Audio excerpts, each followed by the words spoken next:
Hey everyone, welcome back to the U.S. Navy History Podcast. I am Dale and I have Christoph with me. Hello. Good to not see you. What's the word? Talk. Good to be here with you. There we go. Today we're diving into one of the most consequential naval battles in American history.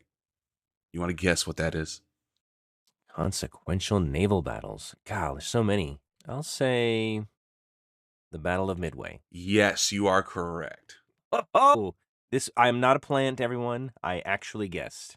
Oh yeah, no, I don't share anything of what we're about to talk about with him. It's a surprise for him as much as it is a surprise for you guys. Before we get to the fireworks, before we get to the dive bombers screaming out of the sky, before we get to 5 minutes that literally changed the course of the Second World War, we need to understand the world that produced this battle. Because Midway doesn't make sense without context. The stakes don't hit right unless you understand just how bad things had gotten for the United States in the 6 months leading up to June of 1942. So let's go back. Let's set the table. It's December 7th, 1941, Pearl Harbor. You already know the broad strokes: the surprise attack, the battleships burning on Battleship Row, the 2,400 Americans killed in under 2 hours. It was a catastrophic blow, both militarily and psychologically. The United States had just been punched in the mouth hard, and the whole country knew it. But here's something that often gets lost in the Pearl Harbor story: Japan didn't stop there, not even close. Within hours of the attack on Pearl Harbor, Japanese forces were already striking across an enormous swath of the Pacific and Southeast Asia simultaneously. Guam, Wake Island, the Philippines, Malaya, Hong Kong. It was a coordinated offense on a scale that was almost hard to comprehend at the time. Wake Island held out for 2 weeks. A small garrison of Marines and civilian contractors fighting off Japanese warships and aircraft in a defense that became one of the early rallying points for American morale. But Wake fell on December 23rd. Guam fell even faster, 2 days after Pearl Harbor. Then came the Philippines. General Douglas MacArthur's forces were pushed back, outfought, and ultimately trapped on the Bataan Peninsula. The fall of Bataan in April of 1942 led to one of the most brutal episodes of the entire Pacific War: the Bataan Death March, where tens of thousands of American and Filipino prisoners were forced marched roughly 65 miles under horrific conditions. Thousands died. MacArthur himself had already been ordered to evacuate to Australia, famously promising, "I shall return." But the men he left behind paid a terrible price. Meanwhile, the British weren't faring any better. On October 10th, 1941, just 3 days after Pearl Harbor, Japanese aircraft sank the HMS Prince of Wales and HMS Repulse off the coast of Malaya. Two capital ships gone in a matter of hours. It sent a shock wave through the Royal Navy and underscored a brutal new reality. The era of the battleship was over. Air power ruled the seas now. Singapore, supposedly the most heavily fortified British base in Asia, fell in February of 1942. Churchill called it the worst disaster in British military history. And then there was the Dutch East Indies, modern day Indonesia. Japan wanted the oil there desperately, and they took it. The Battle of the Java Sea in late February 1942, which we covered an episode or two ago, was a disaster for the Allied naval forces. The combined American, British, Dutch and Australian fleet was effectively destroyed. The Abdicom command collapsed. The Dutch East Indies fell. By the spring of 1942, Japan had carved out a defensive perimeter stretching from the Kuril Islands in the north all the way down through the Central Pacific, the Philippines, the Dutch East Indies, and Malaya. It was staggering. In roughly 5 months, Imperial Japan had seized more territory than any military force in modern history up to that point. And the Japanese military knew it. There was a phrase circulating in Imperial Japanese Navy circles at the time: victory disease. It was the intoxicating belief, born out of seemingly effortless conquest, that Japan was simply unstoppable. That the American and the British didn't have the stomach for a long fight. That the Japanese warrior spirit, Bushido, would carry the day against any opposition. It was a dangerous mindset, and it would have consequences. Now, what did the United States actually have left to fight with?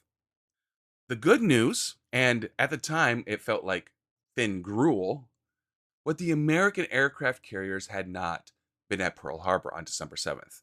The Enterprise and Lexington had been out at sea on ferry missions.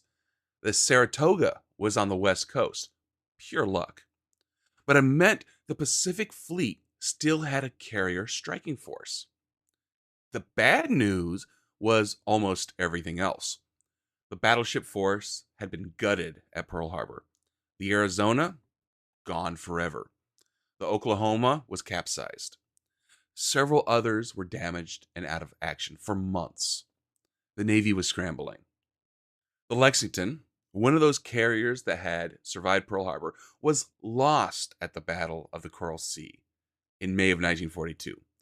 The Yorktown took significant damage in the same battle and limped back to Pearl Harbor. The Saratoga had been torpedoed by a Japanese submarine in January and was still under repair on the West Coast. That left Admiral Chester Nimitz, Commander-in-Chief of the Pacific Fleet, with effectively two operational carriers, Enterprise and Hornet, and a badly wounded Yorktown that his repair crews were racing to patch back together. Two carriers against what was coming. Morale across the country was shaken. The newspapers were full of bad news. Gold Star mothers were already grieving. The question being asked in living rooms and newsrooms and the halls of Congress wasn't whether America would win. It was whether America could stop losing long enough to figure out how to fight back. And that's the world Admiral Nimitz was operating in when the intelligence reports started landing on his desk in late May of 1942. Reports that Japan's massive carrier fleet was headed somewhere in the Central Pacific. Somewhere important. The question was where, and what could possibly be done about it. That's exactly what we're going to dig into. That was really good context, and I didn't realize how dire things were for the Americans. I knew about the losses at Pearl Harbor. I knew that we had aircraft carriers that were untouched just because they were on exercises during the time of the bombing. But to go from trying to think of the word, where your military preparedness is you're not actively engaging in war, but you're ready, you're on standby, to full on, we have to repel this enemy with this humongous momentum is staggering. And morale is such a huge component of battle. And without proper discipline, it can ruin you if you don't have the morale. But even with the discipline, knowing that Japan is taking over so many places so quickly and with such ferocity, that's really hard to combat. And I think if you just, and we may need to do this, go through those individual defeats and just see how many people we lost, how many people were captured. And if you've read reports of what they do, what the Japanese historically have done with their POWs, it's gruesome. They do not tolerate surrender. And for someone to surrender to them is disgusting. And so you're treated inhumanely is Too nice a word. maybe, yeah, exactly. It's terrible.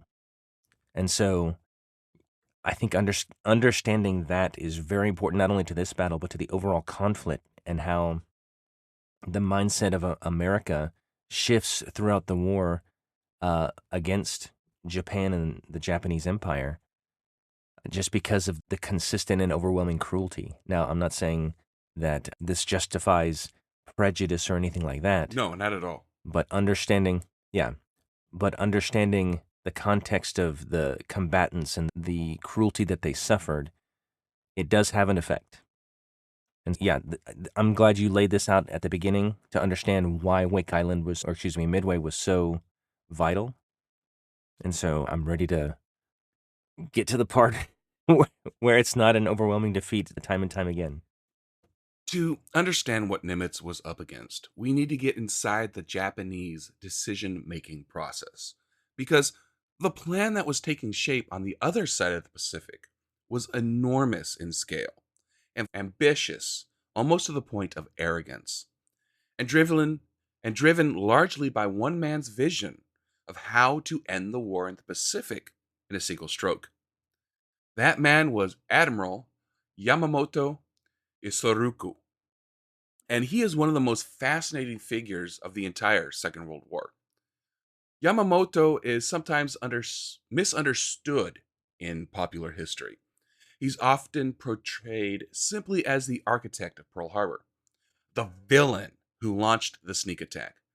But the reality is considerably more complicated. Yamamoto had actually opposed Japan going to war with the United States in the first place.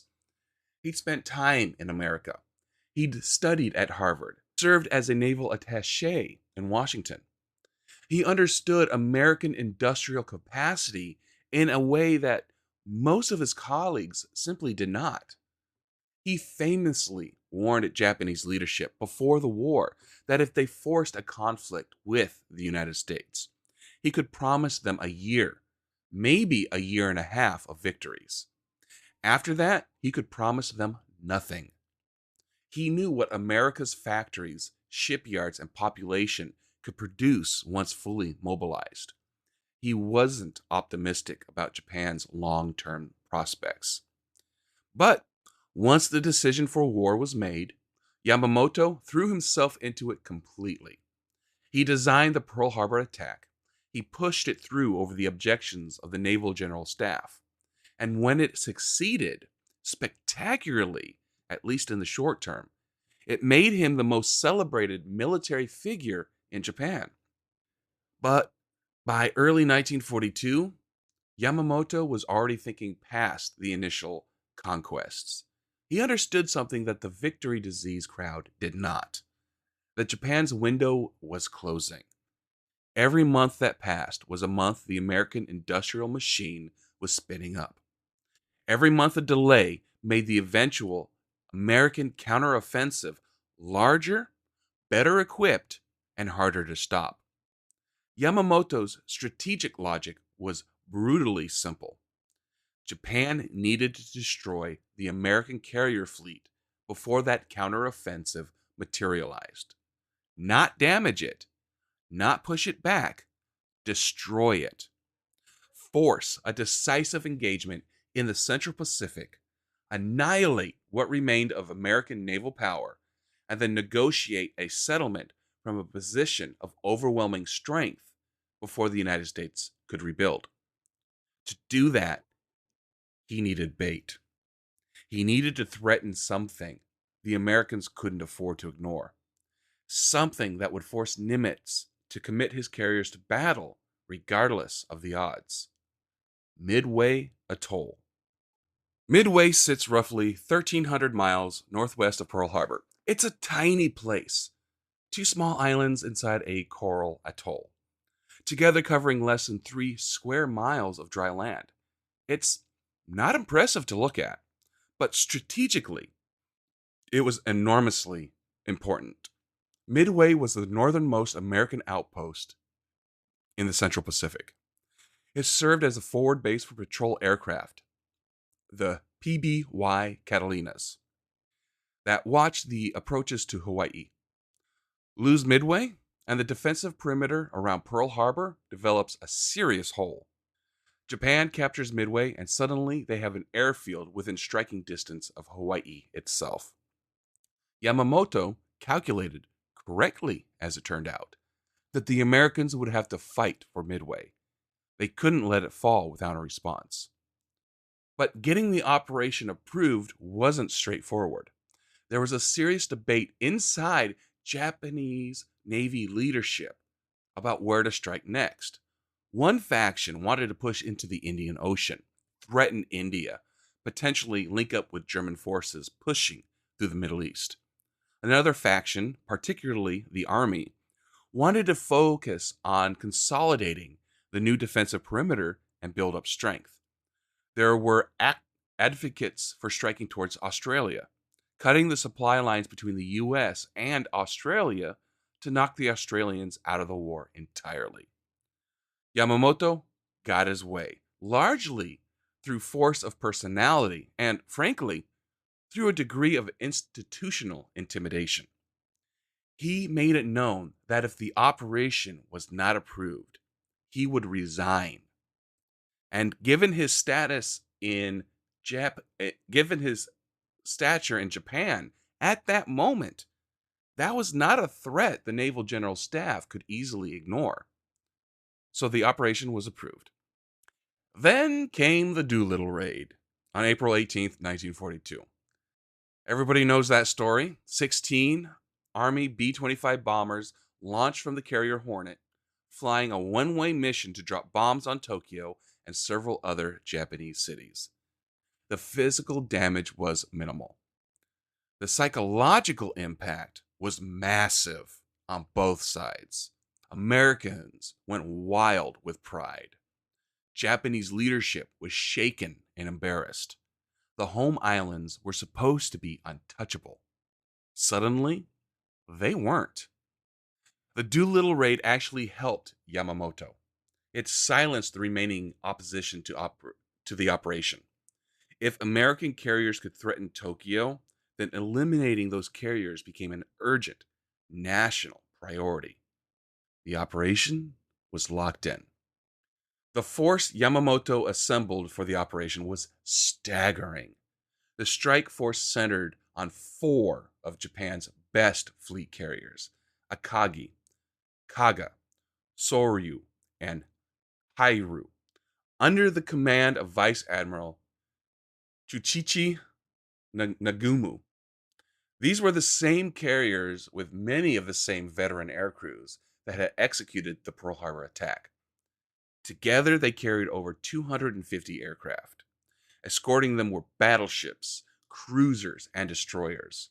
A separate invasion force carried troops to actually land on and occupy Midway. Yamamoto himself followed behind with a massive battleship group, including the Yamato, the largest battleship ever built. In total, Japan committed over 200 ships to the operation.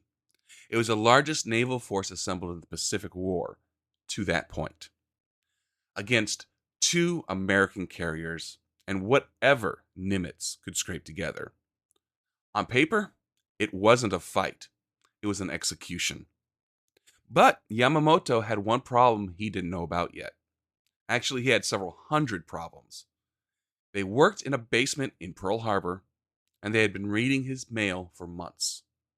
This, I was going to say, I don't know how in the world we could do anything that would be anywhere close to substantial with the odds stacked the way they were. That is a massive amount of aircraft and ships against not very much. We're still limping. We don't have new ships being birthed, and I to the casual observer, they would be concerned. But that last bit that you shared at the end makes all the difference.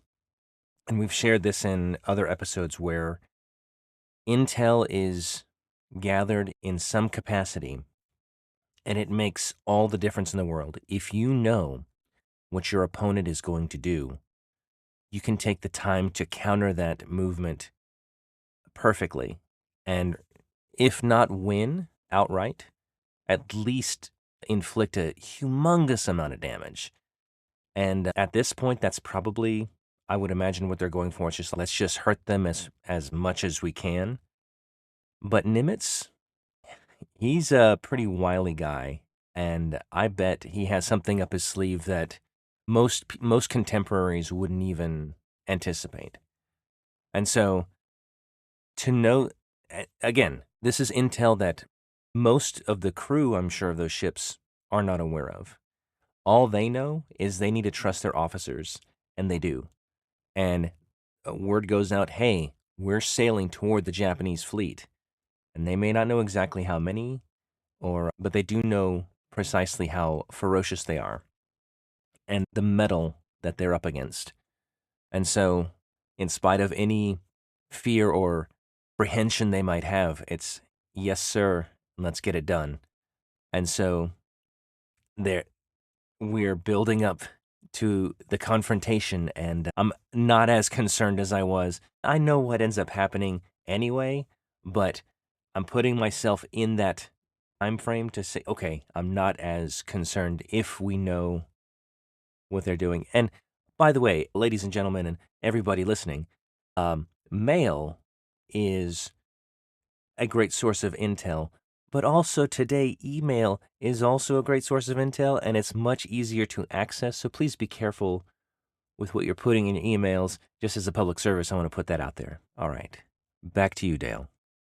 So let's meet Yamamoto's problems working in a basement in Pearl Harbor. Station Hypo was the Navy's signals intelligence unit based in Pearl Harbor, officially designated as the Combat Intelligence Unit. It operated out of a windowless, air conditioned basement beneath the 14th Naval District Headquarters building, a cramped, chaotic space full of filing cabinets, teletype machines, and men who hadn't seen enough sunlight in months. These were mathematicians, linguists, former diplomats, and naval officers who had developed an almost obsessive relationship with Japanese radio traffic. And by the spring of 1942, they were doing something that should have been impossible. They were reading Japanese naval communications. Not perfectly, not completely, but enough. The code that they were working against was JN25B, the primary operational cipher used by the Imperial Japanese Navy. It was a sophisticated system, a code book cipher with an additive layer on top of it, and breaking it required an almost inhuman combination of mathematical intuition, pattern recognition, and sheer stubborn persistence. The work was painstaking. Analysts would spend days, sometimes weeks, on a single message fragment, building cribs, known plain text guesses, and working backward through the additive layer to recover underlying code groups. The man leading this effort was Commander Joseph Rochefort. And Rochefort is one of the great unsung figures of the Second World War. Rochefort was brilliant, eccentric, and almost deliberately difficult to deal with. He was famous for working in a bathrobe and slippers in the basement, sometimes for days at a stretch without leaving. He had a photographic memory for Japanese communications, patterns, and an intuitive grasp of how Japanese naval officers thought and wrote. He was also stubborn to the point of being professionally self destructive, a quality that would eventually cost him the recognition he deserved. But in the spring of 1942 was exactly what the situation required. By late April of 1942, Rochefort's team had identified a recurring target designator in Japanese message traffic, a two-letter geographic identifier appearing repeatedly in the context of a major upcoming operation. The identifier was AF. Rochefort believed AF meant Midway. His counterparts at the code-breaking unit in Washington, OP-20G, disagreed. They thought AF might refer to Johnston Island, or possibly even the American West Coast. It was a critical disagreement because if Washington was right, Nimitz would position his forces in the wrong place and the ambush would fail completely. Rochefort needed to prove it, so he set a trap. The plan was elegant in its simplicity. Rochefort coordinated with the commanders at Midway to have the base send a plain language radio message, unencrypted, deliberately reporting that their water distillation plant had broken down and the base was running short on fresh water. It was a fake report, a planted story. Then Rochefort's team waited. Within days, Japanese radio traffic picked up a message from a Japanese intelligence unit reporting that, quote, AF is short on water. That was it. That was the confirmation. AF was Midway. The Japanese had taken the bait, reported it up the chain of command, and in doing so, handed Rochefort exactly the proof he needed. It was one of the most consequential pieces of signals deception in the history of naval warfare, and it was pulled off with a broken water pump and a radio transmitter. Rochefort now had a much clearer picture. The Japanese were coming to Midway. He could read enough of the traffic to piece together approximate timing, early June, and enough of the order of battle to understand the scale of what was coming. The 4-carrier strike force, the invasion transports, the massive supporting fleet. He brought it all to Nimitz.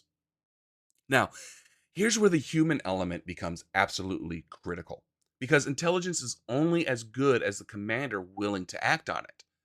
Nimitz was being handed a extraordinary gift, but accepting it required accepting enormous risk. The intelligence was partial. The code hadn't been fully broken. There were gaps, ambiguities, pieces that didn't quite fit.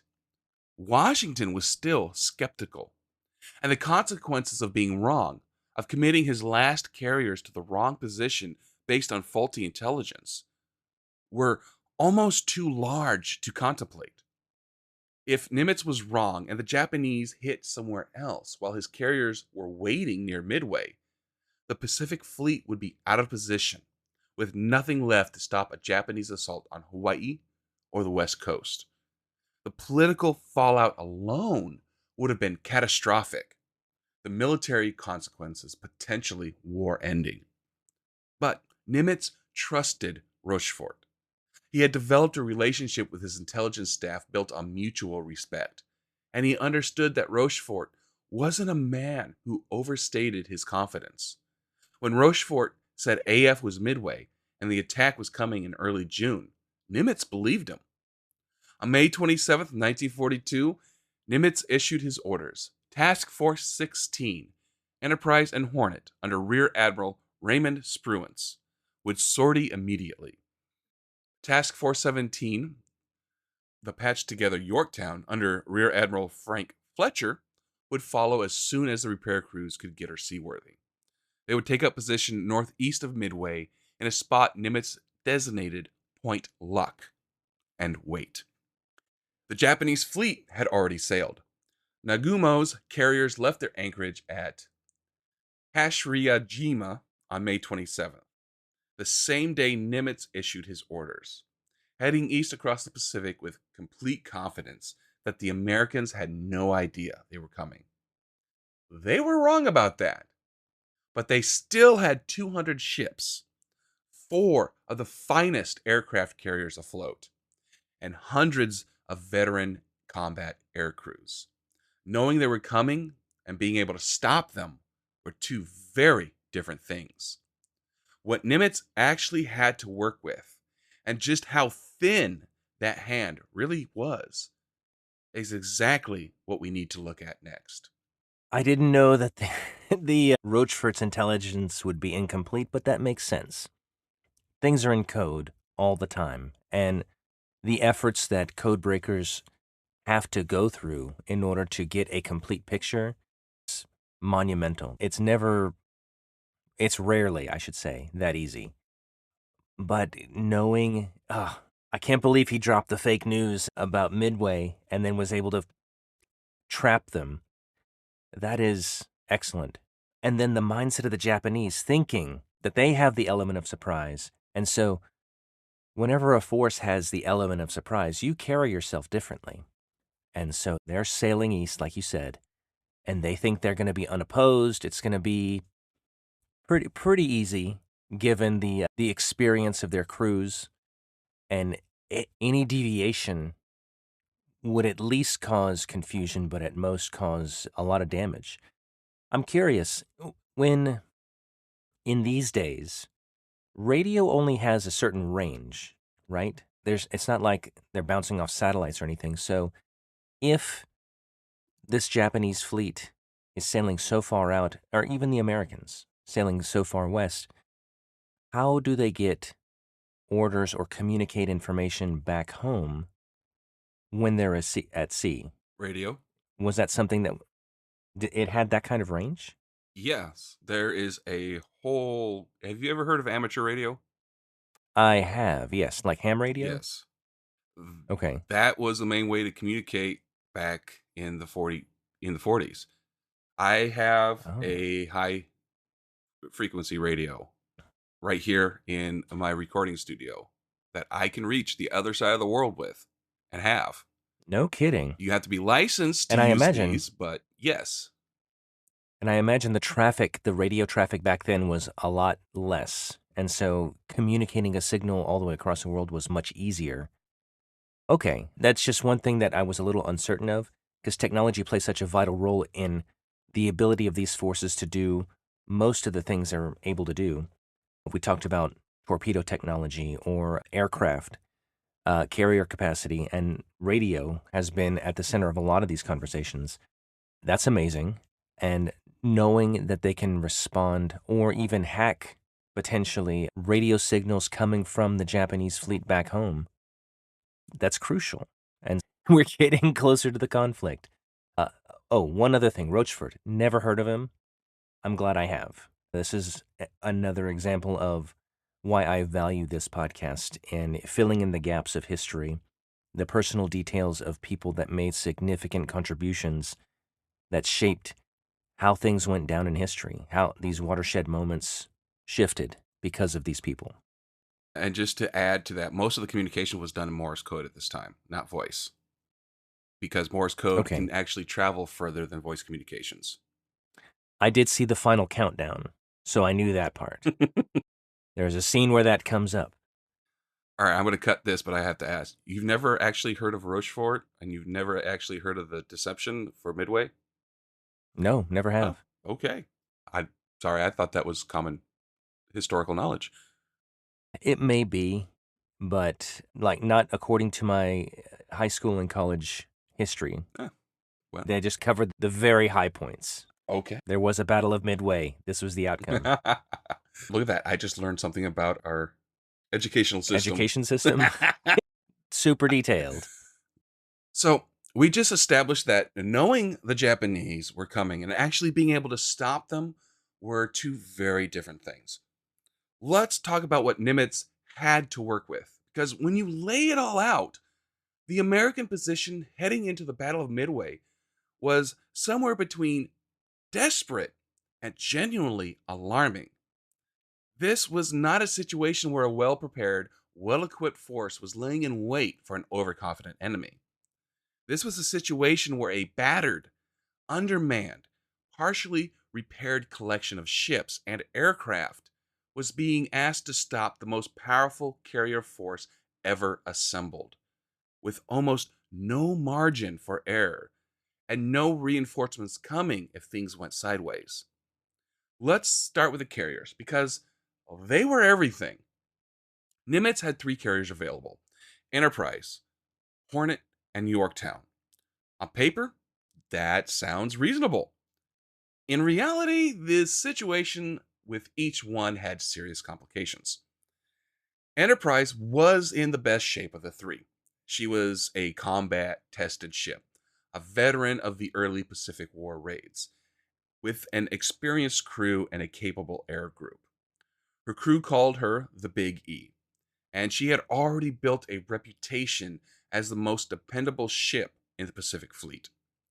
Rear Admiral Raymond Spruance flew his flag from Enterprise as commander of Task Force 16. Spruance was an interesting choice. He was a cruiser admiral, not an aviator, which raised some eyebrows. But Nimitz trusted his judgment, his steadiness under pressure, and his intellectual rigor. And we'll see that trust was well placed.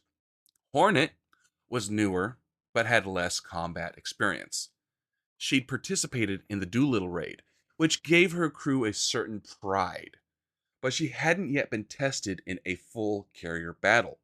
Her air group was capable, but green in ways that would matter before this battle was over. And then there was Yorktown.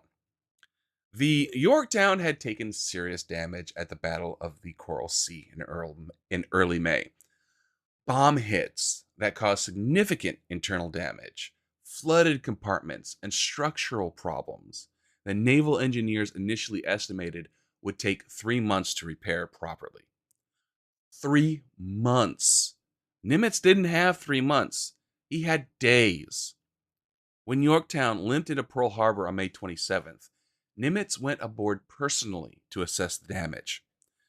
What he saw wasn't encouraging, but he looked at his repair crews and told them he needed the ship ready to fight in 72 hours. 72 hours. What followed was one of the most remarkable feats of damage control and emergency repair in naval history. Roughly 1,400 workers, shipyard personnel, damage control teams, welders, electricians swarmed over and through Yorktown around the clock.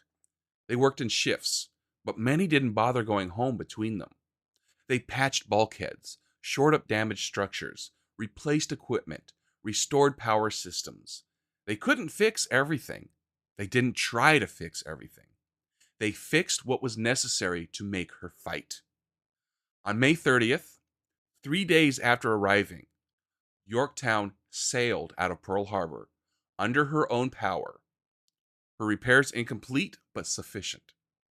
Her crew supplemented by personnel pulled from the recently sunken Lexington.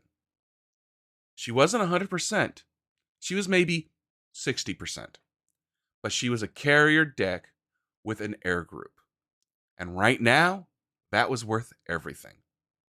Rear Admiral Frank Fletcher, the senior carrier commander, flew his flag from Yorktown and held overall command of the American force until circumstances changed that arrangement. The air groups aboard these three carriers were a mix of experience levels and equipment quality that reflected just how hard the first 6 months of the war had been. The F-4F Wildcat was the Navy's frontline fighter, and it was an honest, capable aircraft. But it was outperformed by the Japanese Zero in several important categories. The Zero was much faster in a climb, more maneuverable at low speeds, and had a longer range.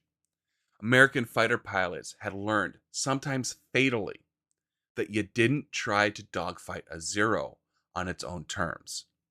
You used the Wildcat's strengths, its toughness, its diving speed, and the two-plane section tactics that were slowly replacing the outdated three-plane formations. The dive bombers, the SBD Dauntless, were actually quite good, sturdy, accurate, and flown by crews who had been drilling attack runs for months. The Dauntless would prove its worth before this battle was finished. The torpedo bombers, the TBD Devastator, were a different story entirely. The Devastator was obsolete. Everyone knew it. It was slow. It flew low and straight on its attack run. And the Mark 13 torpedo it carried was notoriously unreliable. It was a death trap waiting to be sprung, but it was what they had. Then there were the defenders of Midway Atoll itself, because Midway wasn't just bait, it was a fighting base with real teeth, at least on paper. The Marine garrison on Midway was reinforced in the weeks leading up to the battle. Marine Fighter Squadron, VMF 221, had a mix of Brewster Buffaloes and Grumman Wildcats. The Buffalo being another aircraft that was dangerously outclassed by the Zero. Marine and Navy scout bombers, Army Air Force's B 17 Flying Fortresses, B 26 Marauders modified to carry torpedoes, the Navy PBY Catalinas rounded out the Midway base air forces. It was a significant collection of aircraft. Whether they could actually hurt the Japanese carrier force was another question entirely. Nimitz' orders to his commanders were precise and deliberately restrained. He instructed Pruance and Fletcher to apply, in his exact words, calculated risk. Do not expose the carriers to attack unless the situation offers a reasonable chance of inflicting disproportionate damage on the enemy. The fleet was not to be sacrificed in a heroic but futile gesture. It was too valuable. It was, at that moment, essentially irreplaceable. By the first week of June, Task Forces 16 and 17 were in position at Point Luck, northeast of Midway, waiting in the vast, empty Pacific. The Japanese fleet was closing from the northwest, still confident, still blind to what was waiting for them.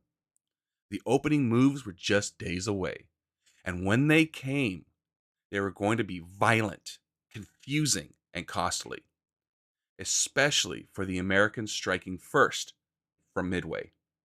I think this is the first thing of all the things you said. I just can't get out of my mind that there was a plane called the Buffalo. That seems like the worst to name a plane after. You want something fast, at least. I guess, are Buffalo fast? But Maybe it I can should be, do. Maybe I should do some more homework. and you ain't I would stopping it think once like it's a. charging to you. That's true, but that just. I don't know. I guess I was surprised when I saw a cow run for the first time.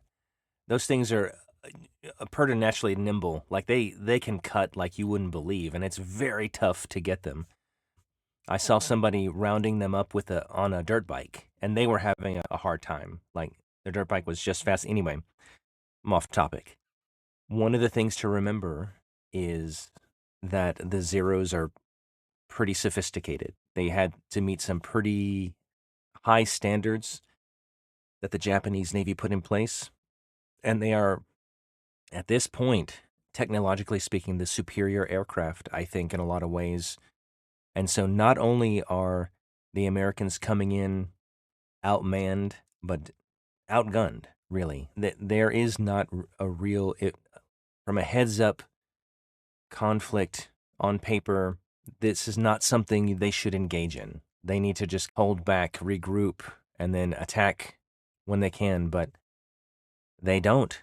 They choose to go forward. They do have an advantage, and that is the true element of surprise. And to a degree, the Japanese thinking that they have the element of surprise when they don't is also an advantage because their guard is not up at all. And they're confident that whatever, like if they were to let loose a sortie of planes toward Midway, and then at that point, a sortie of planes from American carriers attack the Japanese carriers, they would be flummoxed. They would just not know, oh, wait, hold on, because they would hear engines of planes. Wait, that doesn't sound quite right. Boom. I hope I'm not ruining anything that potentially may happen in the future of the story, Dale, but I'm just picturing it in my mind. Oh, also, for the record, I have not seen the latest Hollywood take on Midway, so I don't know how they've portrayed it. Anyway, They portrayed it continue. thematically. Thematically. Like, flying and shooting took place? Well, yeah, it was a big blockbuster Okay, movie. yeah. Lots of good popcorn scenes. Like, whoa! Munch, munch, munch. A lot of special effects. Okay. The trap was set. The intelligence had been acted on. Now it was just a matter of time, and the clock was running. The first contact didn't come from the carriers. It came from a PBY Catalina on a routine patrol skimming low over the Pacific in the pre dawn darkness of June 3rd, 1942. And what that crew spotted out there in the vast emptiness of the Central Pacific set everything in motion. The PBY Catalina is worth a moment of appreciation here because it doesn't get nearly enough credit in the Midway story. The Catalina was a big, lumbering, unglamorous flying boat, slow, unarmed, relative to unarmed relative to combat aircraft, and about as far from a fighter as you can get while still having wings. But it was the eyes of the Pacific Fleet. Nimitz had deployed a web of Catalina's patrols, radiating out from Midway in a giant arc, covering the most likely Japanese approach vectors. Each crew flew hours out over open ocean and hours back, staring at water, logging every contact, every anomaly, every shadow on the surface. On the morning of June 3rd, Navy Ensign Jack Reed was flying one of these patrols when he spotted what he initially reported as the main body of the Japanese fleet, a massive formation of ships on the southwestern horizon. He was looking at the Japanese invasion and occupation force, the transports and their escorts headed for Midway, not Nagumo's carriers. These were still over 400 miles to the northwest, still concealed by weather and distance. But Reed's sighting confirmed the intelligence. The Japanese were coming, and they were right on schedule. The response was immediate. 9 Army Air Force's B 17 Flying Fortresses took off that afternoon and flew out to attack the Japanese invasion convoy at high altitude. This was the prevailing theory of the time, that high altitude precision bombing by heavy bombers could sink warships. The B 17 crews flew their missions, dropped their bombs, and reported hits. They reported them confidently and in detail. They hadn't hit anything. This is not a knock on the B 17 crews. They flew into anti aircraft fire. They did their jobs. They were brave men. But hitting a maneuvering warship from high altitude with conventional bombs was, in 1942, essentially impossible. The ships simply turned away from the falling bombs, and the bombs missed it. It was a lesson the Army Air Forces would have to keep learning and relearning throughout the Pacific War. The attack did, however, confirm the invasion fleet's position and gave Midway's commanders real time information about the Japanese approach. A follow up attack was launched before dawn on June 4th. 4 PBY Catalinas modified to carry torpedoes, flying a night attack against the invasion colonies. One torpedo struck the Japanese tanker Akibono Maru, causing damage and casualties. It was the first American aerial torpedo hit of the entire battle. Small in scale, but notable, and a preview of just how chaotic and costly the torpedo attacks in this battle were going to get. But June 4th is the day everything exploded, and it started early. At 0430 in the morning, Nagumo launched his strike against Midway Atoll. 108 aircraft, a mix of dive bombers, level bombers, and Zero fighters, climbing away from the 4 Japanese carriers into the pre-dawn darkness and heading southeast towards the atoll. It was a massive, well-organized strike, flown by experienced crews who had done this before at Pearl Harbor, at Darwin, at Colombo. Midway's radar picked them up at roughly 93 miles out. The warning was enough. Marine fighters from VMF 221 scrambled to intercept, 26 aircraft in total, a mix of Buffaloes and Wildcats. What followed was less an air battle and more a massacre. The Zeros tore through the Marine fighters with brutal efficiency. The Buffaloes were hopelessly outmatched. One Marine pilot later described flying a Buffalo against Zeros as, quote, being in a rowboat trying to fight a destroyer. VMF 221 lost 17 of its 26 aircraft. Several more returned so badly damaged they never flew again. The pilots who survived did so largely by diving away from the Zeros rather than trying to match them in a turning fight. The Japanese strike hit Midway hard. Buildings burned, fuel tanks were hit, the seaplane hangar was destroyed, and significant damage was done to the base's infrastructure. But the runways, critically, remained intact. Midway could still operate aircraft, and the strike leader, Lieutenant Tomanaga, radioed back to Nagamu that a second strike against Midway would be necessary before an invasion could proceed. That message was going to cause Nagamu a very significant headache very shortly. In the meantime, Midway was throwing everything it had at the Japanese carriers. Everything. Wave after wave of aircraft launched from the atoll and headed northwest. Marine scout bombers, Army B 17s, B 26 Marauders with torpedoes, Navy TBF Avengers making their combat debut. They found the Japanese fleet. They attacked with genuine courage, and they were cut to pieces. The B-17s bombed from high altitude again. No hits. The B-26s and TBFs came in low with torpedoes, running a gauntlet of Zeros and anti-aircraft fire so intense that the 6 TBF Avengers that attacked, only one returned to Midway. So badly damaged, it never flew again. The Marine dive bombers fared no better. Attack after attack went in, and attack after attack was turned back or destroyed, with scoring a single hit on a Japanese carrier.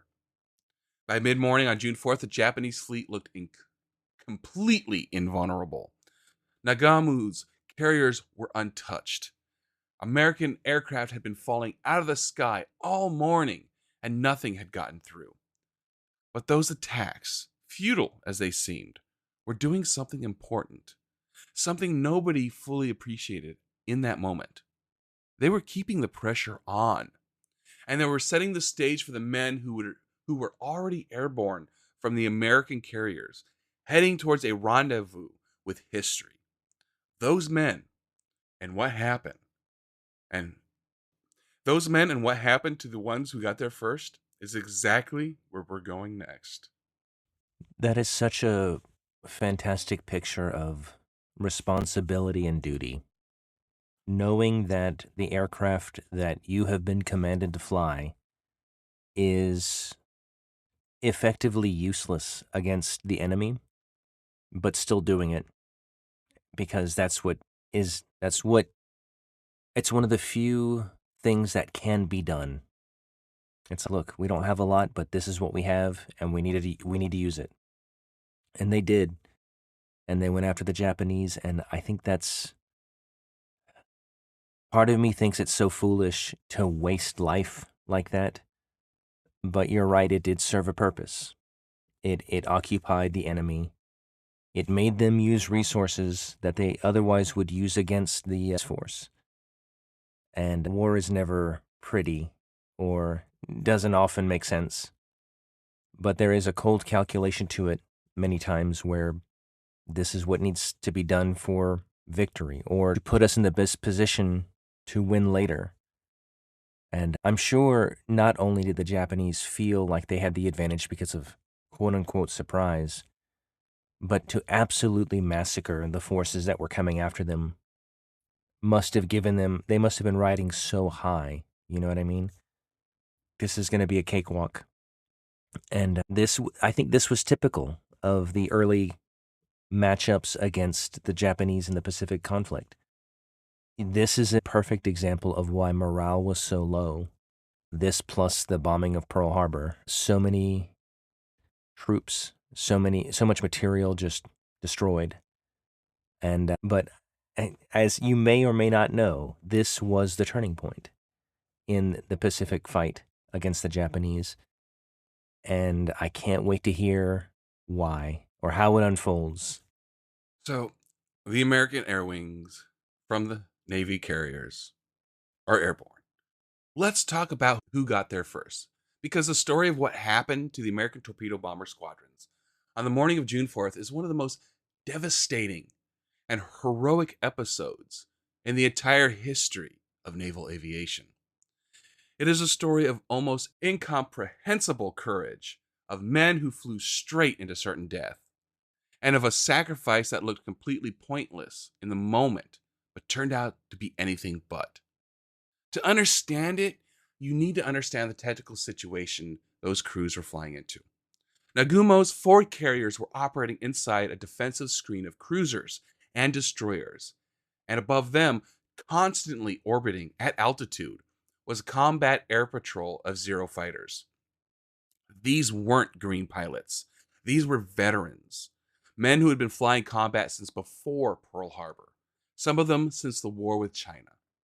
They were flying the best fighter aircraft in the Pacific at that point, and they were very good at their jobs. The American torpedo bomber crews knew this. They knew what they were flying into. The TBD Devastator, and we touched on this earlier, was already considered obsolete before the battle started. It cruised at around 100 knots on its attack run. 100 knots. This is not fast. This is agonizingly, suicidally slow when you are flying low and straight towards a warship surrounded by anti aircraft guns and covered by fighter aircraft that can fly nearly 3 times your speed. The attack profile required the crews to fly in low, below 100 feet, straight and level, for long enough to line up a torpedo shot. Every second of that approach was a second in which the Zeros and the anti aircraft guns had a slow, predictable target to shoot at. The Mark 13 torpedo they were carrying made it worse. It had to be dropped at low speed and low altitude, or it would break apart on impact with the water. And even when it was dropped correctly, it was slow, it ran shallow, and it was unreliable. Experienced Japanese helmsmen had learned they could simply turn away or towards from an incoming American torpedo to avoid it. The weapon the torpedo bomber crews were being asked to deliver their lives the weapon the American torpedo crews were being asked to deliver their lives for was barely a serious threat to begin with. Torpedo Squadron 8, VT-8, flying off the Hornet, got there first. Their commander was Lieutenant Commander John C. Waldron, and Waldron was a piece of work in the best possible sense. He was part Sioux, fierce, demanding, and absolutely certain about what the mission required, even when the tactical picture was terrible. He had argued before the battle that the torpedo squadron needed fighter escort. He didn't get enough of one. He also got separated from the rest of Hornet's air group during the flight to the target, a navigation and coordination failure that left VT-8 alone, without fighter cover, when they found the Japanese fleet. Waldron found the fleet by instinct and dead reckoning when others got lost. He led his 15 Devastators down towards the carriers. The Zeros came down to meet them. What happened took about 10 minutes. Every single TBD in Torpedo Squadron 8 was shot down. All 15. Not a single torpedo hit. Of the 30 men who flew that attack, one survived. His name was Ensign George Gay. He was shot down, wounded, and ended up in the water amid the Japanese fleet. keeping himself afloat under a seat cushion to avoid being spotted. From that position, low in the water among the enemy ships, George Gay watched the rest of the battle unfold. He was rescued the following day. He spent the rest of his life telling the story of Torpedo Squadron 8. Torpedo Squadron 6 from Enterprise, VT6, attacked shortly after. 14 Devastators. They had a partial fighter escort, but coordination broke down for the Wildcats, ended up at the wrong altitude to protect them effectively. VT6 bored in through the same wall of Zeros and anti-aircraft fire. 10 of the 14 aircraft were shot down. No torpedo hits. Then came Torpedo Squadron 3 from Yorktown, VT3, led by Lieutenant Commander Lance Massey. They had a better fighter escort. 6 Wildcats from VF3, led by Lieutenant Commander Jimmy Thatch, who was already famous in naval aviation circles for developing a defensive weaving tactic specifically designed to deal with Zeros. The Thatch Weave, as it became known, saved some lives that morning, but it couldn't save them all. VT3 lost 10 of 12 aircraft. Massey himself was killed. Still no torpedo hits. 3 torpedo squadrons, 41 of 42 aircraft lost. 0 hits. On paper, a complete and total tactical failure. But here's what those attacks actually did, and why the word sacrifice is exactly the right word rather than the word waste. Each of those attack waves forced Nagumo's combat air patrol to respond. The Zeros came screaming down from altitude to deal with the slow, low torpedo bombers.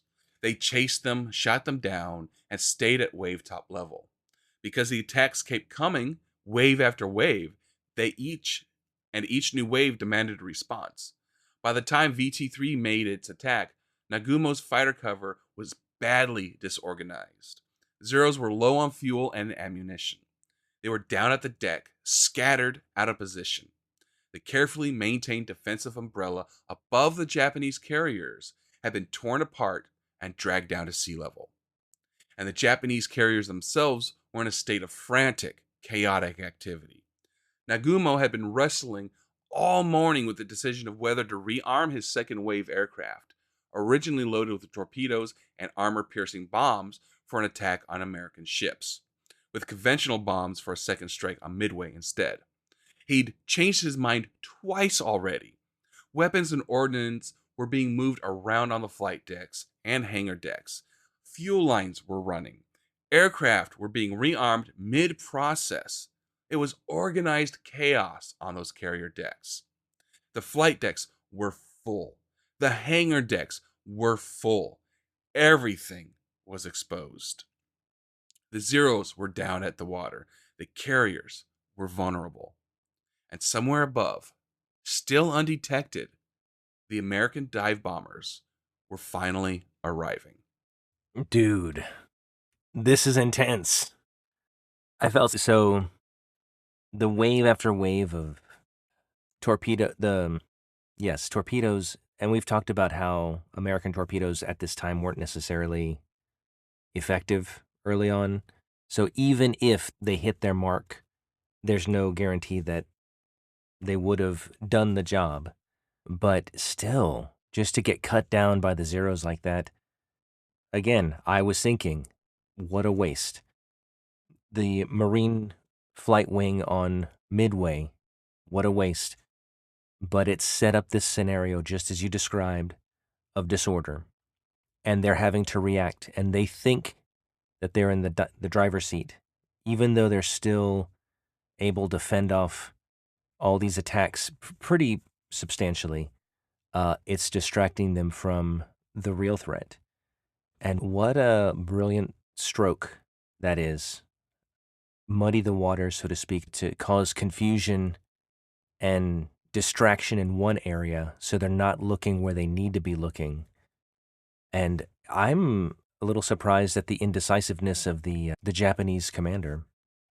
But I guess they've been rolling with such momentum that this type of situation hasn't come up a lot.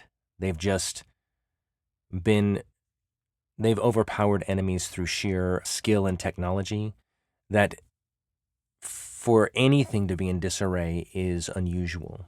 So it may just be a matter of never having experienced that.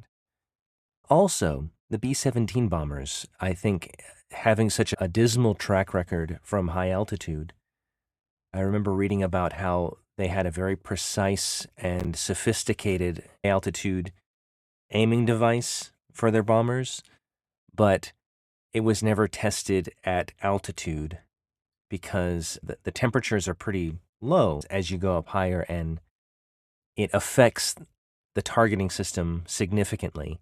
And so all these misses that you keep hearing about could have been hits if the targeting system was. You don't think so? No. You're shaking your head. What's going The on? B-17 is a static bomber. It Right. Nothing is powered, anything like that. It just drops its bombs, uses gravity from high altitude. That is beautifully used on targets that are not moving. Okay. These boats are moving. They're moving. They are moving forward. You bring up a They are valid going counterpoint. port starboard. The Japanese can see those bombs being released, and they're like, "Oh, let's just go to the port, or let's go starboard." hmm It's easily to dodge high altitude bombs. Okay. Yeah, I guess you have a lot, relatively speaking, a lot of to get out of the way. All right. I will take that under advisement and correct that in my brain. I just got to hear what happens with these dive bombers. I really appreciate the context that you've laid so far as how was America doing up to this point? What resources did we have? What resources did the Japanese have? What was the morale? What was the preparation on both sides? How did the conflict start? And now we're at the crux. We're at the decision point. What We're happens at a next? pinnacle moment. Yep. Yeah. So just to remind you, as if you've forgotten, we left off with the American dive bombers arriving over the Japanese fleet. The Zeros were down at the deck. The carriers were exposed. The ordnance was scattered across flight decks and hangar decks. Fuel lines running, aircraft half rearmed. Everything that needed to go wrong for the Japanese had gone wrong. And everything that needed to go right for the Americans, the timing, the positioning, the altitude, was suddenly, improbably, miraculously aligned. But getting to that moment had been anything but clean. The dive bomber groups had their own story of near disaster, navigation failure, and the individual decision making under pressure that nearly unraveled the entire attack before it happened. Let's walk through it. Enterprise launched her air group in the early morning hours of June 4th. Fighters, dive bombers, and torpedo bombers in a coordinated strike that almost immediately began coming apart at the seams. The different aircraft types flew at different speeds and different altitudes, and maintaining formation across a long overwater flight to a target whose exact position was uncertain was genuinely difficult. By the time the groups were airborne and headed northwest, the coordination that looked clean on paper was already fraying in practice. Commander Wade McCluskey led the Enterprise dive bomber groups, two squadrons, VB6 and VS6, 63 SBD Dauntlesses, climbing to altitude and heading towards the last known position of the Japanese fleet. McCluskey was an experienced aviator, steady and methodical, not given to panic, which was fortunate because when his group arrived at the calculated interception point, there was nothing there. Nothing. Empty ocean. The Japanese fleet had maneuvered. Nagamu had changed course during the morning's attacks, and the position McCluskey had been flying towards was already out of date. He had two choices: turn back towards Enterprise, with his fuel state becoming a serious concern, or make a decision and keep searching. Turning back meant the attack failed. The carriers remained untouched. the battle and possibly the war tilted back towards Japan. McCluskey kept searching. He turned northwest and began a search pattern. Scanning the ocean below, his fuel gauges were moving in the wrong direction. And then he spotted something: a lone Japanese destroyer, the Arishi, running hard at speed on a northwest heading, leaving a long white wake across the blue water below. The Arishi had fallen behind to depth charge the American submarine Nautilus, which had been lurking near the Japanese fleet and was now racing to rejoin the formation. McCluskey followed the wake. Meanwhile, Yorktown's dive bomber squadron, VB-3, led by Lieutenant Commander Maxwell Leslie, had its own problems. During the flight out, a technical malfunction in the arming system caused Leslie and 3 other pilots to accidentally release their bombs before reaching the target. Leslie arrived over the Japanese fleet with no bomb.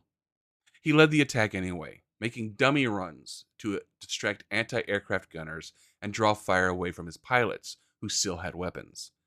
This is the kind of leadership that doesn't show up easily in the official records, but matters enormously in the moment. What happened next and the timing of it was where history pivoted. McCluskey's group from Enterprise arrived over the Japanese fleet at almost exactly the same moment as Leslie's group from the Yorktown, roughly 10:20 in the morning on June 4th. The two groups had taken completely different routes, dealt with completely different problems, and arrived in the same patch of sky above the same targets within minutes of each other. The Zeros were still down at wave top level, dealing with the last of the torpedo bomber attacks. The sky above the Japanese carriers was essentially empty of fighter cover. McCluskey split his 2 squadrons, VS-6 under Lieutenant Wilmer Gallagher, and took Kaga. VB-6 under Lieutenant Richard Best was assigned Akagi, Nagumo's flagship. Leslie's VB-3 from Yorktown went after Soru. The SBD Dauntless dive bomber attack profile was almost the opposite of what the torpedo bombers had endured. Instead of coming in low and slow, the Dauntless pushed over into a steep dive from altitude, typically around 70 degrees, screaming down towards the target at speeds that gave the anti-aircraft gunners an extraordinarily difficult tracking problem. The pilot had seconds to adjust his aim, release at the right altitude, and pull out before hitting the water or the ship itself. It required skill, nerve, and training. These crews had all 3. Kaga was hit first. Multiple bombs. She was in the process of rearming and refueling aircraft when the Dauntlesses came down, and the results were catastrophic. Fuel lines ignited. Fully fueled and armed aircraft on the hangar deck became secondary explosions, each one feeding the next. Fire spread faster than damage control crews could respond. Kaga was turned into an inferno within minutes. Akagi took 2 hits, arguably only one clean penetrating hit, but it was enough. The bomb detonated in the hangar deck among armed and fueled aircraft, triggering exactly the chain reaction that the torpedo bomber attacks had set up by forcing the rearming chaos. Nagumo's flagship burned. He was eventually persuaded, with considerable difficulty, to transfer his flag to a cruiser. Akagi was beyond saving. Soru took 3 hits from Leslie's group. She was ablaze and dead in the water within 20 minutes. Her crew fought desperately to control the fires. They couldn't. 3 Japanese fleet carriers, Akagi, Kaga, and Soru, were fatally damaged in approximately 5 minutes of actual attack time. 5 minutes. The backbone of the force that had attacked Pearl Harbor, that had swept across the Pacific for 6 months without a serious check, was broken in the time it takes to brew a pot of coffee. The fourth carrier, Hairu, had been sailing separately and escaped the initial attack. Admiral Tamon Yamaguchi was aboard, and he had no intention of conceding the battle. That fight, and what it cost both sides, is where we're going next. Now, every time I brew a pot of coffee, I'm going to think about this devastation. And I drink a lot of coffee, You're welcome. so it's going to be a lot of reflection. It's a metaphor in a way. How much can change in 5 minutes? Even when you think things are going all right or are manageable, things can absolutely be upended in a flash. And I am surprised how effective, like when you were counting how many hits each carrier took, it's not that many, like 1 to 3. I'm surprised it was that little, but I'm also surprised how devastating those hits were. Granted, hitting a hangar of fully armed and fueled aircraft would amplify the damage, but still, those are exceptional hits. And I think that could only have been done with the sacrifices from earlier, like you talked about. Keep in mind, it's And I not think, just those aircraft. There was also all the other ordnance that they had just taken off of those aircraft. oh, so they were between rearming for different conditions. And so there was an excess amount of ordnance around. What a disaster for them. That's to come in with superior manpower, technology, experience with their flight crews and then have all of that go up in an inferno in no time that had to have been a major shock to the Japanese. And to the Americans, can you imagine? Not only did they take out 3 carriers, but carriers that were directly responsible for the bombing of Pearl Harbor, such a blight on their pride. That is more than vindication. That is a true triumph that makes all the earlier sacrifices worth it, I think. You're fighting for something greater than yourself, and you finally have an opportunity to meet that goal. Wow. This is very compelling, and kudos to Nimitz. I assume this was probably the plan from the beginning. Once they got the intercept, it's, hey, if this is what we're facing, we're going to have to make some decisions. And no doubt these were difficult decisions, knowing that he's sending men to their deaths so they can have ultimate victory over the enemy. That's a lot of responsibility. Ultimately, it was a success. But I think it's important, like we do at the end of every episode, to honor those that have fallen to sacrifice themselves in order for others to be saved. So we just established that 3 of Nagumo's 4 carriers were burning. Akagi, Kaga, Soru. All fatally hit. All beyond saving, all pouring black smoke into the Pacific sky. In the span of 5 minutes, the strategic equation of the entire Pacific War had shifted. But the battle wasn't over. Not even close, because the 4th carrier, Hairu, was still out there, still intact, still fully combat capable. And the man commanding her air group was not the type to fold his hand just because the morning had gone badly. Vice Admiral Yamaguchi was, by most accounts, one of the finest officers in the Imperial Japanese Navy. He was aggressive, intelligent, and completely clear-eyed about what the situation demanded. He had studied at Princeton. He understood the Americans, and when the smoke started rising from his sister ships, Yamaguchi didn't hesitate. He launched everything he had. The first counterstrike from Hairu went after Yorktown, and it found her. 18 Val dive bombers, escorted by 6 Zeros, located Task Force 17 around midday on June 4th. Yorktown's combat air patrol and anti-aircraft fire were fierce. The defending Wildcats and the ship's guns knocked down a significant portion of the attacking force before they reached the carrier. But 3 bombs got through.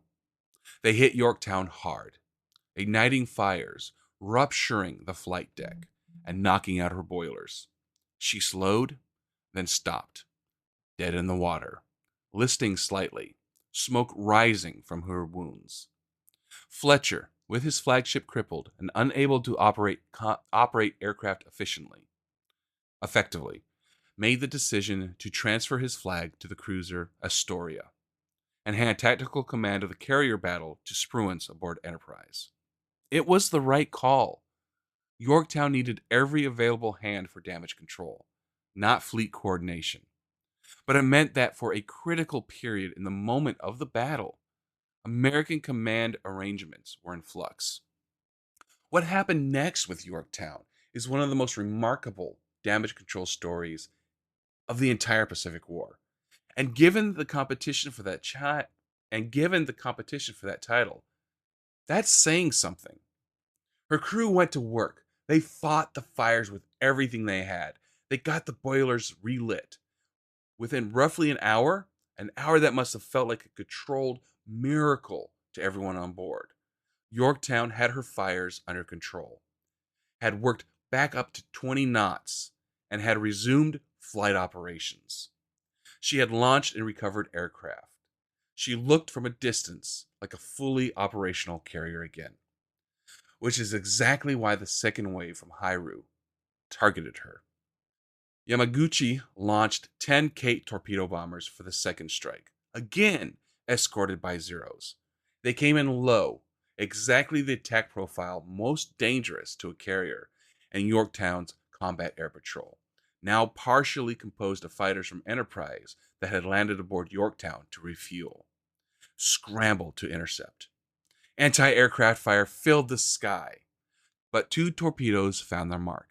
They hit Yorktown on her port side, and the damage this time was different in character. Flooding, a serious list, power loss. The damage control crews had been fighting fires and were now dealing with progressive flooding that they couldn't stop fast enough. Captain Elliot Buckmaster made the decision to abandon ship. With Yorktown listing at roughly 26 degrees and the risk of capsizing became real, he gave the order. The crew went over the side. Destroyers moved in to pick up survivors. Yorktown sat in the water, abandoned, burning, listing, but still afloat. Meanwhile, the Americans had been hunting Hairu. Spruance and his staff knew there was a fourth carrier out there, knew she was the source of strikes that had crippled Yorktown, and they needed to find her before she could launch anything else. Search aircraft fanned out to the northwest. A scout from Yorktown, ironically, one of the aircraft that had managed to get airborne before the second torpedo strike, located Hairu in the mid-afternoon. The report came back to Enterprise. Position, course, speed. Spruance launched immediately. 24 dive bombers from Enterprise, joined by 10 survivors from Yorktown's air group who had landed aboard Enterprise after their own ship was hit. Men who had already flown one combat mission that day and were climbing back into their aircraft to fly another. That detail deserves a moment. These were air crews who knew what had happened to Yorktown. Some of them didn't know yet if their friends aboard her had survived, and they manned their aircraft and flew. They found Hairu around 5 o'clock that afternoon. The attack went in, and 4 bombs hit her flight deck, enough to wreck it completely, start uncontrollable fires, and doom the ship. Hairu burned through the evening. Her damage control crews fought with the same desperate courage that had categorized every side in the battle.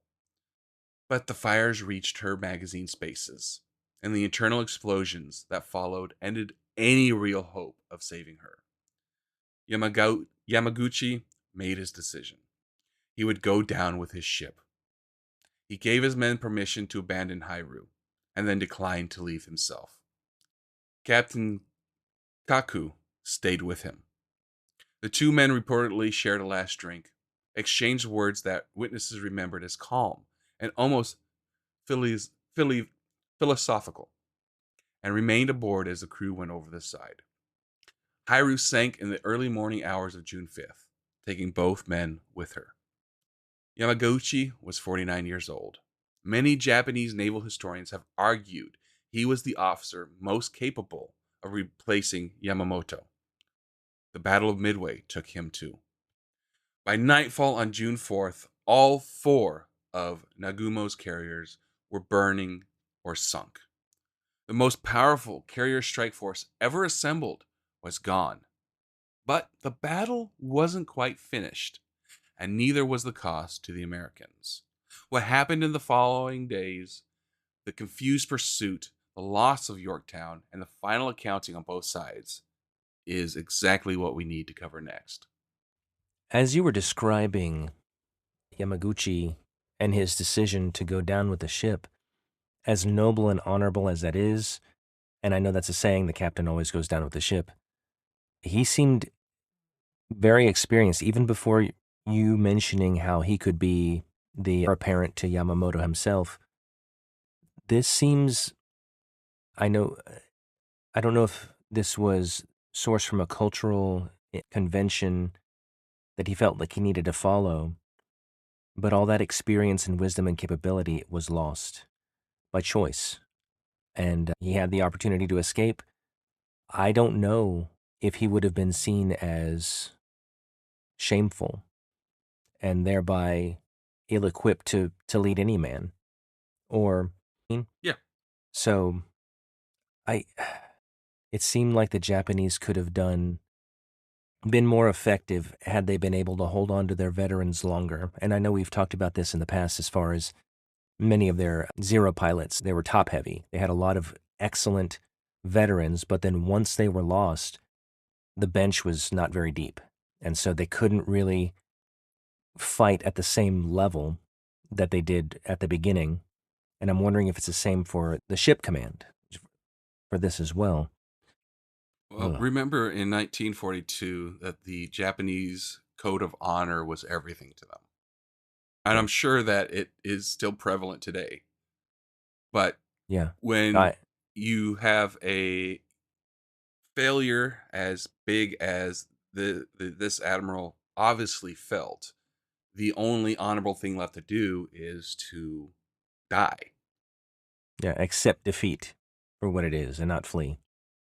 That I find that fascinating. Also, I've known for a while that American fire control training is something that all sailors do, Yes. correct? You can, okay. Every sailor I is a know that trained firefighter. I know that is not the case in other navies around the world. And at this time, I'm not sure if Japan is in that latter category, but if in those initial dive bombing strikes you took out the fire control team, that there's nothing they could do because they were the only ones trained to be firefighters. But even still, the damage was so significant that even if everybody was a trained firefighter akin to the way the Americans do it, they would have been hard pressed to contain the damage. Wow, what a blow. That is, and what you said also, pilots from Yorktown, knowing their ship is being abandoned, they get the information. They can see what's happening to their ship. They can't land on it again, so they're rerouted to another carrier. And then they're like, okay, boys, we're loading up to attack the last carrier. They're like, okay, that's what duty calls for, and I'm ready and able. There's no time to mourn, to think about what are where are my friends? Where are my officers? Where all they know is their ship is down and they have a job to do. And so we got to focus on the job. Well, I'm And I'm sure there's also consist. a bit of revenge thought Oh yeah, process going on too. yes, I'm gonna get those who did that to my guys. And so, my goodness, what a turn of events. I'm sure the Japanese at home are going to be astonished at this defeat. So we left off with all four Japanese carriers burning or sunk by nightfall on June 4th. The strategic outcome of the Battle of Midway was essentially decided, but the battle itself had a few more chapters to write. Some of them costly, some of them confusing, and one of them delivering a final gut punch to the Americans in the form of a ship they thought they might actually save. The hours after the destruction of Hairu were characterized on the American side by something that doesn't always get enough attention in the Midway story: restraint. Specifically, Spruance's decision not to pursue the retreating Japanese fleet into the darkness. That decision was controversial at the time and has been debated by historians ever since. Let's talk about why he made it and why it was almost certainly right. By early evening on June 4th, the Spruance knew his dive bombers had wrecked all four Japanese carriers. He knew the Japanese invasion force had turned back. He knew broadly that the battle had gone extraordinarily well. What he didn't know with any certainty was exactly where the various components of the massive Japanese fleet were. And the Japanese fleet included battleships, big ones. Yamamoto's main body, followed behind Nagumo's carriers, contained some of the most powerful surface combatants afloat, including the Yamato herself. A night surface engagement between American cruisers and destroyers and Japanese battleships was not a fight Spruance wanted any part of. The Japanese Navy was exceptionally good at night fighting. Their crews trained for it extensively. Their optics were excellent, and their long lance torpedoes were far superior to anything the Americans had for surface combat. Charging west into the darkness after a retreating enemy that included battleships, with his own force tired and his positioning uncertain, was exactly the kind of aggressive overreach that could turn a stunning victory into a catastrophic loss. Spruance turned east. He would wait for daylight. Nimitz, when he reviewed the decision later, supported it completely. Calculated risk. Don't throw away what you've won. Yamamoto, meanwhile, was wrestling with his own situation aboard Yamato, and it was not a comfortable one. He had spent the evening receiving fragmentary, often contradictory reports from Nagamo's shattered force. The full picture took hours to assemble, and when it did, it was devastating. Four carriers gone, hundreds of irreplaceable veteran aviators dead, the entire strategic rationale for the operation destroyed. He briefly considered pushing forward anyway, ordering his battleships to close with the American fleet and force a night surface engagement on his terms. He had the firepower to do serious damage if he could find Spruance in the dark. But his carriers were gone. His air cover was gone, and his invasion force had already turned back. A night surface battle might sink some American cruisers, but it wouldn't change the strategic outcome. It would just add more Japanese names to the casualty list. Yamamoto ordered a general retirement. The Japanese fleet turned northwest, towards home. The next 2 days involved a confusing, intermittent pursuit as Spruance probed carefully westward by daylight. Unwilling to push too far without knowing exactly where the Japanese surface forces were, there were additional airstrikes against the retreating Japanese, some of them effective, some of them not. One significant action involved the Japanese heavy cruisers Mogami and Mikuma, which had collided with each other during the night retirement, leaving both ships damaged and struggling to keep up with the fleet. They were spotted by American search aircraft and became the target of repeated strikes over June 5th and 6th. Mikuma was sunk. Mogami, despite taking severe damage, somehow survived and made it back to truck. A testament Japanese damage control and the occasional stubborn refusal of warships to cooperate with people trying to sink them. The American submarine Tombor had actually been involved in causing the initial collision by appearing near the cruisers in the darkness and prompting the emergency maneuver that sent them into each other. And then there was Yorktown. After her crew abandoned ship on the afternoon of June 4th, the old girl refused to sink. She was still afloat on June 5th, listing but stubbornly present, sitting in the water like she wasn't quite ready to give up. Buckmaster ordered a salvage party, a skeleton crew of volunteers who went back aboard to assess whether she could be saved, to recover classified materials, and to begin counterflooding operations to correct the list. It started to look like they might actually pull it off. Yorktown was taken under tow by the minesweeper Virile, and the destroyer Hammond came alongside to provide power and additional salvage support. Men were working aboard her. The list was responding. There was genuine, cautious optimism that one of the Navy's most important ships might survive after all.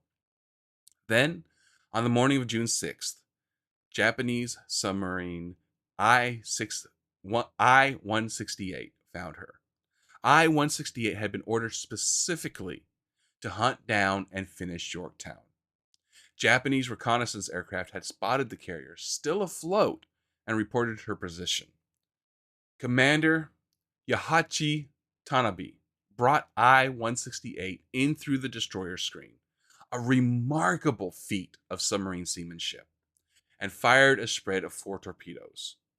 2 hit Yorktown, 1 hit Hanneman, which broke apart and sank in minutes, taking with her men who had survived everything the battle had thrown at them, only to be killed in the final act. Yorktown finally sank early on the morning of June 7th. Captain Buckmaster, who had returned aboard with the salvage party, watched her go. She had fought at Coral Sea, been patched together in 72 hours, fought again at Midway, been hit twice by air attack, been abandoned, then reoccupied, and she went down still undefeated in any meaningful sense. The final accounting of the Battle of Midway tells the story starkly. Japan lost 4 fleet carriers, the heavy cruiser Mitsuma, 248 aircraft, and somewhere in the range of 3,000 men, including a catastrophic number of experienced, irreplaceable naval aviators whose loss would hollow out Japanese carrier aviation for the rest of the war. The United States lost Yorktown, the destroyer Hammond, 150 aircraft, and 307 men. By any measure, it was one of the most lopsided accounts in the history of naval warfare. And what it meant for the Pacific War going forward is exactly what we're going to close out with. Yeah, that was knowing the details. And as we walk through each step of the engagement from historical context to outcome, it's clear why this is a turning point. Not only was the victory, like you said, lopsided, but now it's a matter of who has the best industrial capacity to replace what they've lost. And it is far and away the Americans. Not only do they have the steel and the petroleum to build and equip their ships, but they have pre-existing factories and infrastructure to get that done. I think in a previous episode we had spoken about how Japanese Zero airplanes were handmade and then delivered by a donkey or horse, like by cart. Japan does not have the infrastructure that America has at this point. And it makes it, even if they had the factories and the workforce that America does, which they don't, they would still struggle to replace the things they've lost. And not only that, but the experience, like you were mentioning, what a crippling blow this is. And now what you're going to witness is just a slow spiral. Not very slow, because still they're very tenacious as an enemy and organized and smart and capable. It's going to be harder and harder to replace what they're losing. Also, as a final bit, in the late 80s, there was a game called 1943, The Battle of Midway. And as a young person in an arcade, just flying a plane, shooting other planes, I didn't have the context that I do after this episode. So I think I will revisit that game with more knowledge and more, perhaps, capability of getting to the end. Made by a Japanese video game manufacturer of all things, and you're the hero American. Anyway, wild. Yeah, what a turning point. All right. So we just laid out the final accounting. 4 Japanese carriers against 1 American carrier. 3,000 Japanese dead against 307 Americans. A Japanese air arm gutted beyond quick recovery against an American force that was already being replenished by the industrial machine Yamamoto had always feared. The numbers tell the story clearly enough, but numbers don't fully capture what Midway meant, what it changed, and why we're still talking about it more than 80 years later. So let's close this out properly. Let's talk about legacy. The most immediate and concrete consequence of Midway was strategic. Japan never regained the offensive initiative in the Pacific after June 1942. Never. The 6 months following Pearl Harbor had been defined by Japanese expansion, territory seized, fleets destroyed, bases established across an enormous arc of the Pacific. Midway ended that era completely. From June 1942 forward, Japan was playing defense, reacting to American moves rather than dictating them, trying to hold a perimeter that was already too large to hold effectively. The Guadalcanal campaign began just 2 months after Midway, in August of 1942, and it was the Americans doing the attacking. That would have been unthinkable without Midway. The carrier balance of power had shifted enough that Nimitz could support an offensive operation, could put Marines on a beach and keep them supplied, could contest the waters around the Solomon Islands. Guadalcanal was brutal and costly and went on for 6 months, but the Americans held. And after Guadalcanal, the direction of the Pacific War was never seriously in doubt again, only the cost and the timeline. Midway also delivered a wound to Japanese carrier aviation that never fully healed. This point cannot be overstated.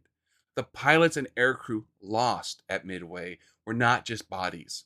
They were years of accumulated training, experience, and institutional knowledge that Japan simply could not replace on any reasonable timeline. The Japanese naval aviation training pipeline was not designed to produce replacement crews at the scale and pace the war now demanded.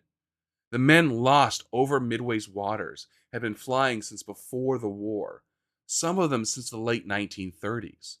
Their replacements were trained faster, in smaller numbers, with less fuel and fewer hours in the air. By 1944, at the Battle of the Philippines scene, what American pilots called the Great Marianas Turkey Shoot. Japanese carrier Japanese carrier aviation had been rebuilt in terms of numbers, but not in terms of quality. American pilots chewed through Japanese air groups that day with a thoroughness that reflected just how far the experience gap had grown. The root of that gap was Midway. The battle also reshaped how naval commanders thought about carrier warfare. Midway exposed the catastrophic vulnerability of a carrier deck covered in fuel and armed aircraft.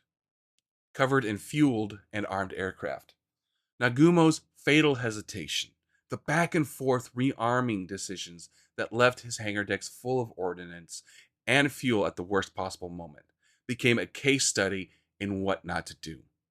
American carrier doctrine evolved to account for deck management, strike coordination, and the dangers of having too many eggs in one basket. The lesson was painful and written in fire, but it was learned. Midway also demonstrated definitively that the battleship era was over. Yamamoto and his massive surface force, his battleships, his cruisers, and they contributed almost nothing to the battle. They were spectators. The carriers decided everything. The war would continue to be fought and won by aircraft operating from flight decks, not by big guns firing at each other across the water. The admirals who understood that earliest gained the most from it. Then there's the intelligence dimension. Midway stands as one of the clearest examples in the military history of signals intelligence directly deciding the outcome of a major battle. Rochefort and Station Hypo didn't just provide useful information, they provided the specific, actionable intelligence that allowed Nimitz to position his forces correctly, to be at the right place at the right time, and to spring an ambush on a fleet that believed it was the one doing the ambushing. Without that intelligence work, there is no point luck. There is no American carrier force waiting northeast of Midway. There are three Japanese carriers launching their strikes without an enemy anywhere nearby, and the battle looks entirely different. Rochefort himself, almost unbelievably, was denied the Distinguished Service Medal after Midway, the result of bureaucratic rivalry between his unit and the code breaking establishment in Washington. He was eventually transferred out of Station Hypo. The Navy finally awarded him with the Distinguished Service Medal posthumously in 1986, 44 years late. It is one of the more shameful footnotes in the Midway story, and worth saying plainly. But if there's one thing I want you to take away from this episode, one image to carry with you, let it be the torpedo bomber crews. 35 men of Torpedo Squadron 8 died on the morning of June 4th, 1942. The men of VT6 and VT3 who followed them suffered nearly as badly. They flew obsolete aircraft. They carried unreliable weapons. They had inadequate fighter escort. They knew with a clarity that must have been almost unbearable what they were flying into. And they went anyway. They bored in low and slow through walls of anti-aircraft fire and swarms of Zeros because the mission required it, because their shipmates were counting on them, because someone had to. They didn't hit anything. Not a single torpedo found its mark. By the cold arithmetic of tactical results, their attacks failed completely. But they pulled the Zeros down. They threw the Japanese carriers into chaos. They created the 30 seconds of vulnerability that McCluskey and Leslie and their dive bomber crews needed. Without the torpedo bombers dying, the dive bombers couldn't get their clean shot. Without that clean shot, the carriers don't burn. Without the carriers burning, the Pacific War goes differently. How differently? Nobody can say for certain, but differently in waves that cost more American lives, more time, more everything. George Gay floated in the water and watched it all happen. He understood, eventually, what it all meant. So should we. The Battle of Midway was won by intelligence, by luck, by individual decisions made under impossible pressure, and by men who gave everything they had in the reasonable expectation that it would not be enough. It was won in a basement in Pearl Harbor, in the cockpit of a PBY Catalina at 4 in the morning. It was the navigation decision of a man following a destroyer's wake across empty ocean, and in the final seconds of a dive bomber's screaming descent towards a flight deck full of fire waiting to happen. It was, in the fullest sense of the word, a miracle. The kind that gets made by human beings willing to do the work, take the risk, and hold the line when everything says to let go. That's Midway. I couldn't have said that better myself. That is such a great description of the importance of this battle and the depth of sacrifice that was made by men who knew that it was their time to go, that they would do their duty regardless of the danger. And that is what made it possible. I don't know of the folks in my circles how many would follow that path, but I'm glad that the fighting men and women in uniform are willing to do that. What a great legacy the U.S. Navy has, and this is one of them. And you're right, they should be remembered, because without their sacrifice, like you said, the dive bombers don't get a clean shot, and history is changed.